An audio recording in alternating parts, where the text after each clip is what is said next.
미국과 이란 상태 아주 심각해요. 그렇죠. 미국 심각해요. 전쟁 가능성 얼마나 봅니까? 저는 80% 이상으로 봅니다. 얼마나 보십니까? 저도 뭐 전면전은 아니더라도 뭐 부분 타격은 당연히 거의 뭐 80% 이상까지도 가능한 상황 아닌가. 전면전? 전면전으로 갈 전면전까지? 겁니다. 전면전으로 본다? 네. 작년에 있었던 6.1 전쟁과는 차원이 다른 수준의 타격이 이란에 가해질 겁니다. 왜 그렇게 예상을 하냐면 작년에 동원됐던 군용기의 숫자보다 지금 동원된 군용기의 숫자가 3배가 많습니다.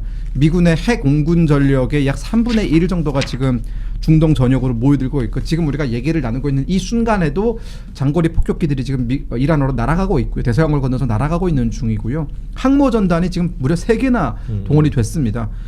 지금 미국이 정상적으로 운영하는 항모의 숫자가 10척 정도거든요. 그 10척 정도 중에서 3척이 중동으로 급파가 됐다라는 것은 이게 부분적인 타격으로 끝나기에는 너무나 많은 비용이에요. 항공모함이 3척이에요? 예, 이동하는 것 자체가 굉장히 많은 이동 비용이 들고 한 척이 더 갔네. 네, 지금 또 이동 중에 있습니다. 지금. 왜냐하면 우리가 그걸 어떻게 파악할 수 있냐면 위치가 안 보여요. 한 척이.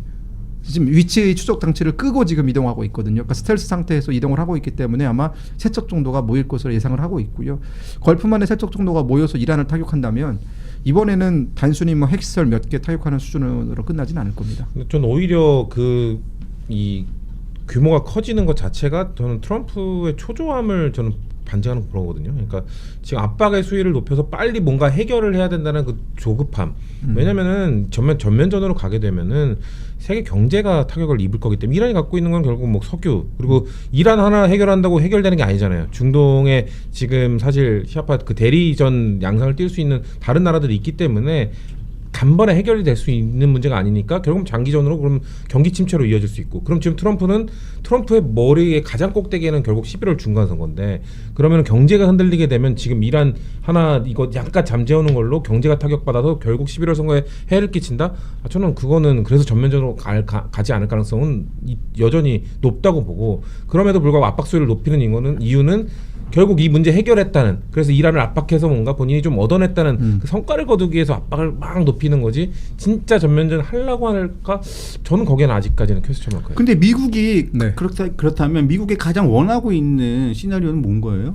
미국이 원하고 있는 시나리오는 지금 현재 미국은 원만한 합의를 원하죠. 사실은. 그러니까 핵협상을 중에서도 네. 원하는 그 디테일이 있을 거 아니에요. 그러니까 이란이 지금 핵무기를 고농축 우라늄을 개발하고 있는데 이게 핵무기 단계까지는 가지 않았거든요. 그러니까 이 핵무기 단계까지 가기 전에 이 모든 걸 다 올스탑하고 지금 이란이 보유하는 핵시설들을 미국으로 반출하고 그리고 이제 이란에서 이른바 이 핵 활동에 관여했던 학자들 같은 경우도 이제 미국으로 데려가고 이런 굉장히 어떻게 보면은 이란의 핵 프로그램을 거의 해체시키는 수준으로 원하고 있거든요. 이게 가능한 이유가 북한과 이란은 좀 다릅니다. 북한은 이미 핵무기를 완성을 시켰기 때문에 일단 미국이 협상을 해야 되는 것은 더 이상의 핵무기를 만들지 못하는 것부터 시작, 즉 핵 군축부터 시작을 하는 게 가능한데 그러면 북한 같은 경우에는 이미 만들어놓은 핵무기를 하나씩 줄이면서 협상을 길게 끌고 가면서 많은 것들을 받아낼 수 있거든요. 근데 이란은 만들어놓은 핵무기가 없기 때문에 미국이 언제든지 타격을 들어갈 수 있는 것이고 그리고 사실 전면전이라고 하는 것은 뭐 지상 병력이 들어가서 테헤란을 점령하고 이 정도 수준이 아니라 거의 뭐 쑥대밭으로 만들어놓은 대공습 정도가 저는 전면전이라고 보고요. 아까 대리전 말씀하셨는데 사실 이란의 효과적인 어떤 그 임무를 받아서 대리전을 수행할 수 있는 세력이 거의 존재하지 않습니다. 헤즈볼라도 이제는 거의 고위급 간부 2,000명이 사살당하면서 그렇죠. 헤즈볼라도 거의 지금 그렇게 된 것 같고 쑥대밭이 됐고 그나마 뭐 예멘 같은 경우에도 사실상 거의 이제 능력을 발휘하지 못할 정도로 하마스가 올 수가 없는 상황이고 하마스도 와야 됐고 지금 이란밖에 안 남았거든요. 게다가 이란의 편을 들어줘야 되는 나라들 뭐 이라크라든가 이런 나라들은 아예 이란과 손절 상태이기 때문에 지금 이란은 사실 외롭습니다. 그리고 이게 핵 협상이 잘 안 되면 하메네이 축출로 이어질 가능성이 있습니다.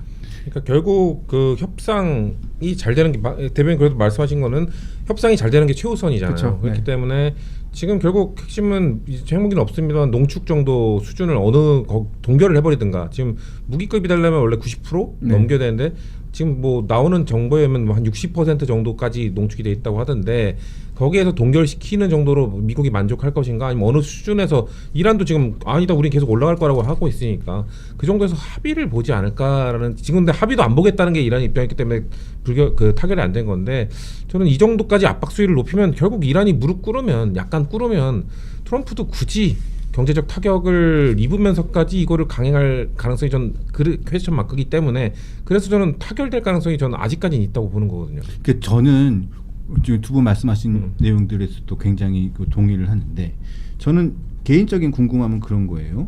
왜냐하면 그 트럼프는 강경 일본도로 좀 가고 있잖아요. 네. 근데 저는 계속 떠오르는 생각이 그 마두로 생각이 나는 거예요. 네. 마두로를 제거할 때 납치해서 데리고 올 때 그 상황을 보면 지금 보면 벤스나 합참 의장이나 이런 사람들은 지금 이 하메네이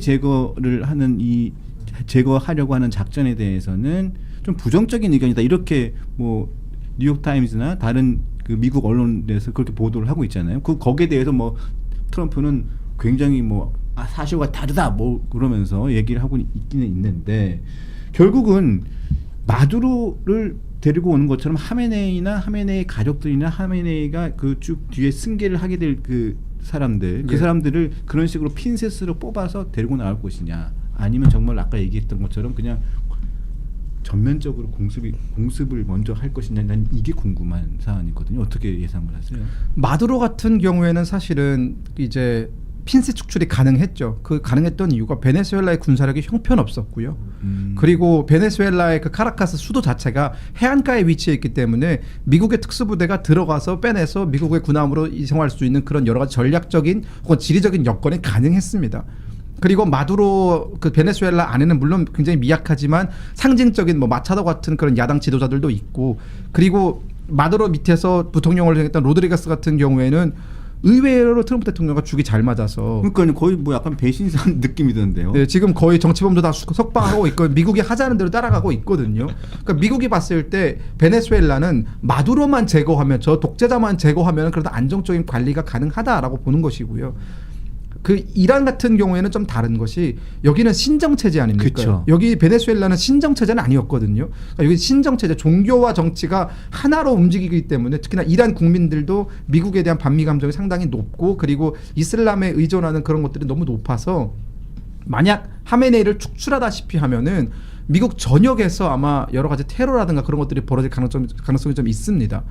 그렇기 때문에 아예 그런 리스크를 제거하고자 하메네이를 그냥 폭사시키는 방법도 아마 고려 중일 거라고 보아지는데 부통령이라든가 벤스라든가 이런 사람들이 반대하는 이유는 이게 우리가 정치학에서 보통 독재자가 사라지면 바로 민주주의가 들어서는 게 아니라 더 잔혹한 형태의 독재자가 등장할 뿐이지 민주주의에 대한 경험이 없는 사람들한테는 오히려 이게 케이오스, 그러니까 혼란일 수 있거든요. 그런 상황을 좀 우려하는 것 같습니다. 그러니까 이란이 본인들이 생각했던 것보다 더 급진적으로 변하면 어떻게 될까? 그러면 정말 그때는 지상병력에 들어가서 아예 그 급진 세력들 다 쓸어버려야 되는데 이거는 불가능하거든요. 이란이 구멍가게가 아니지 않습니까? 영토 크기가 굉장히 큰 나라이기 때문에 그런 여러 가지 하메네이를 제거했을 때 이후에 발생할 수 있는 소요 사태 과연 관리 가능할 것이냐 이 부분을 좀 우려하는 것 같습니다. 자, 그래서 이번 주가 아주 고비겠죠. 이번 주 고비니까 한번 지켜봐야 될 것 같고.